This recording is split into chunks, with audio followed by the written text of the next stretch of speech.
Salut à tous, bienvenue sur la chaîne GC Compare. Dans cette vidéo, nous allons voir le budget, les 5 points qu'il faut pour vous récupérer de l'argent via le budget.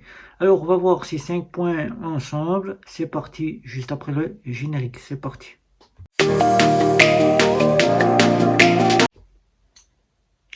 C'est l'automne qui vient d'arriver et cet automne, vous allez beaucoup rester à la maison car les journées seront fraîches, mais voire même froides, car l'approche de l'hiver se fait quasiment voir, car quasiment là, les feuilles vont tomber et cet hiver, nous allons être au chaud à la maison, ce qui va nous faire dépenser un peu moins, car nous sortirons un peu moins pour faire des achats auxquels notre portefeuille ne subira pas la dépense. Mais avec la dépense que nous allons devoir faire pour le chauffage, l'électricité et tout ce qui est des courses ainsi que les achats pour les fêtes de fin d'année, nous allons devoir nous récupérer de l'argent et si tu n'as pas encore fait ton budget et que tu es à faible revenu, que tu es dans l'incapacité de gérer ton argent ou bien que tu es avec des soucis on va dire, de factures impayées et que tu dois faire ton budget, eh bien ici tu es sur la bonne vidéo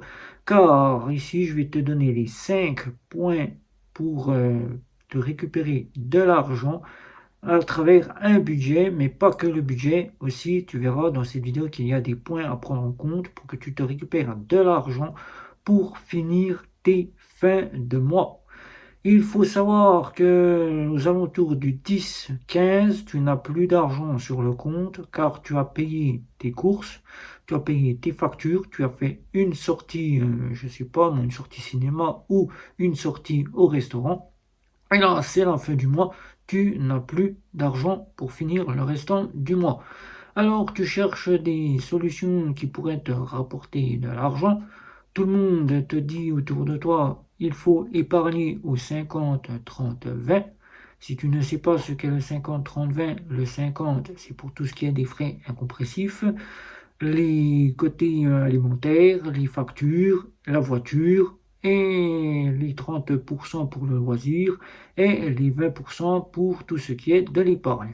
Mais quand tu es une personne qui est à faible revenu ou qui ne peut pas se permettre de faire le 50, 30, 20, tu es interdit bancaire ou tu as des dettes à payer, eh bien tu recherches une solution pour pouvoir te récupérer de l'argent pour finir tes fins de mois. Et là, quand tu vas voir une assistante sociale ou que tu vas voir des personnes pour apprendre à gérer ton argent, ils te remettent la façon la plus simple, c'est de faire un budget. Alors la première des choses, c'est de faire un budget et de détailler tout ce que tu dépenses avant de mettre de côté tout ce que tu vas devoir dépenser et t'y tenir. C'est-à-dire par exemple faire une catégorisation via des enveloppes, catégorisation de budget via des enveloppes, comme tu le vois ici, avec lequel tu retires de l'argent liquide dans un DAB et tu places dans chaque enveloppe chaque partie que tu auras créée la somme d'argent qu'il te faudra pour faire le mois. Par exemple, pour les courses, tu as une enveloppe course, tu as un budget de 500 euros, car tu dépenses pour 500 euros, tu mets 500 euros dans la partie enveloppe 500 euros, tu devras t'y tenir et ne pas dépasser ces 500 euros. Sauf cas où tu as des imprévus qu'il faudra bien compter dans ces imprévus. Rajouter une centaine d'euros pour prévoir par exemple un anniversaire ou bien prévoir des repas familiales, etc., etc. Mettre une catégorisation d'enveloppe pour quasiment tes factures. Tu détailles chaque enveloppe pour tes factures, tu mets l'argent nécessaire pour pouvoir payer chaque facture. Si c'est un prélèvement, tu mets cela sur ton compte en banque. Si tu as par exemple la partie scolaire de tes enfants, tu as la cantine ou tu as des sorties scolaires de tes enfants, tu fais une petite enveloppe de chaque partie pour mettre de l'argent de côté. C'est faire un budget et t'y tenir. Il faudra bien au début prendre ton mal en patience car ce sera un peu dur car tu vas devoir faire des sacrifices et ne pas dépenser à tort et à travers. La deuxième partie de ce point que je vais te donner ici, c'est quand tu vas au supermarché pour te récupérer de l'argent, il y a les cartes de fidélité et ça c'est très important de les avoir dans son portefeuille pour te refaire une santé d'argent au sein de ces cartes bancaires de ces cartes de fidélité, je disais cartes bancaires mais ces cartes de fidélité qui te donneront la possibilité de faire on va dire des points ou quasiment du cagnotage, ou bien avoir des ristournes sur certains produits, des promos sur certains produits, ou bien de pouvoir te faire un gain sur certains produits, comme par exemple les légumes. Par exemple, si tu as une partie qui te rapporte quasiment une ristourne sur les légumes, eh ben, tu pourras le faire avec ta carte de fidélité, car tu auras une fidélité qui te rapportera cela. Alors, cette fidélité, il faudra bien que tu la prennes en compte. Elle est totalement gratuite, cette carte de fidélité. Tu la demandes à ton supermarché et dès que tu l'as, tu peux d'ores et déjà cagnoter, te récupérer de l'argent et avec cet argent, peut-être faire des courses ou t'acheter ce que tu souhaites t'acheter avec la cagnotte que tu auras récupérée. C'est un peu comme le système de cashback, sauf que là, c'est de l'argent que tu récupères à chaque fois que tu fais tes courses car il y a un système aussi de points que tu peux récupérer via cette carte Cora. Si tu as un Cora vers chez toi, des points. Et ces points, quand tu as atteint 1000, 2000 ou 3000 euros, tu peux atteindre 8 euros, tu peux atteindre 20 euros et 30 euros si tu as 3000 points. 30 euros, c'est déjà pas mal pour faire des courses. Alors, la troisième partie, c'est tout simplement le cashback. Et oui, ça, il faut te mettre à l'idée que le cashback, ça rapporte de l'argent. Si ta banque te propose un système de cashback, n'hésite pas à l'activer au sein de ta banque. Si elle ne t'en propose pas, retourne-toi vers des applications qui existent qui te rapporteront de l'argent, comme par exemple Joko, ou bien si tu es dans une banque en ligne, que tu es chez Boursebank, The Corner, n'hésite pas à payer tes achats via des coupons qui rapporteront du cashback. Comme le système de la carte de fidélité, ce cashback sera reversé sur ton compte en banque, tu pourras récupérer de l'argent. La quatrième partie, c'est quasiment de faire de l'épargne. Alors là, l'épargne, on ne parlera pas de 50, 30, 20. Si tu peux le faire, c'est quand même un plus, c'est quand même mieux et tu pourras avoir plus d'argent sur ton épargne. Mais si tu n'es pas en mesure de pouvoir faire le 50, 30, 20, dépose simplement ce que tu peux mettre sur ton compte épargne, ça soit 5 euros, 10 euros ou 20 euros, suivant le mois quand tu mettras en place ton budget, que tu commenceras à mettre ton budget avant de recevoir tes revenus. Ensuite, la cinquième partie, qui est très simple et qui ne te coûtera quasiment rien du tout, c'est de faire de l'épargne via une action. Par exemple, tu vas chez Trade Republic faire des épargnes via des actions. Ou bien, si tu es quasiment chez Revolut, tu as des actions qui peuvent te rapporter de l'épargne.